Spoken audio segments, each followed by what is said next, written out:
I'm Terry Schmidt, bringing you practical tips to overcome the most common strategic planning mistakes. Today's topic is no game plan. Imagine that you have just been chosen to coach your favorite sports team in the upcoming championship game. What would you do first? Well, if you're like most great coaches, you'd begin by developing a solid game plan so you can hit the field running and win the game. Strategic planning is no different. You need a good game plan in order to execute successfully. You might be surprised at how many strategic planning efforts begin without a solid game plan. As a result, they start slowly, bog down along the way, and never reach their end result.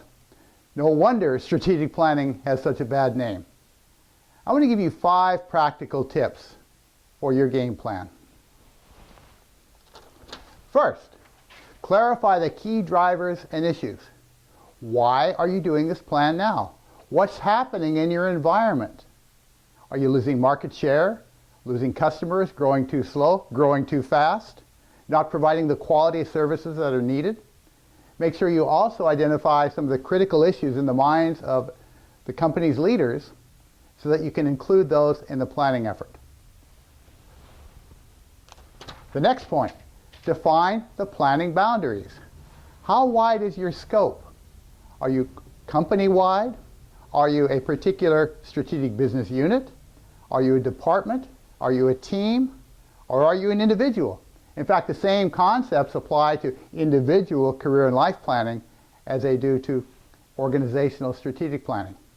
So define what's within your scope and what's outside your scope. Next, identify stakeholders and their roles. Stakeholders are anyone who's involved with, concerned by, or affected by the results. You want to identify how you will involve those people because people support what they help create. Who's going to get involved, why, when, and how. If you do this early, you'll not only get better results, but you get the buy-in that's necessary to smooth implementation. Next, choose the methodology. There are a lot of strategic planning models and methods out there, and they're all pretty good. Choose the one that's right for you based on scope of the effort, sophistication of the players, time urgency, organization culture, and so forth. Take a look at several different models and see what fits.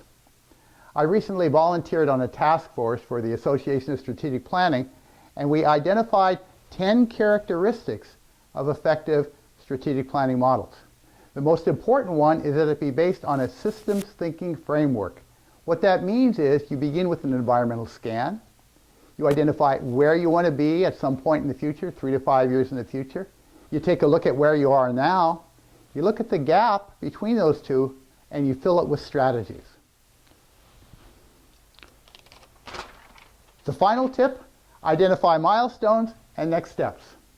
Break your plan down into specific steps and phases. Put them against a schedule. Assign responsibilities. In developing this schedule, be aware of other things going on in the organization that will affect the timing, such as performance review season or vacation schedule, and also link it to other key processes, such as the budget cycle. If you do these, you'll have a winning game plan, you can hit the field running, and succeed in your marketplace. If you find those useful, check out some of the other videos in this series, and meanwhile, think big, plan smart, and act fast to get great results.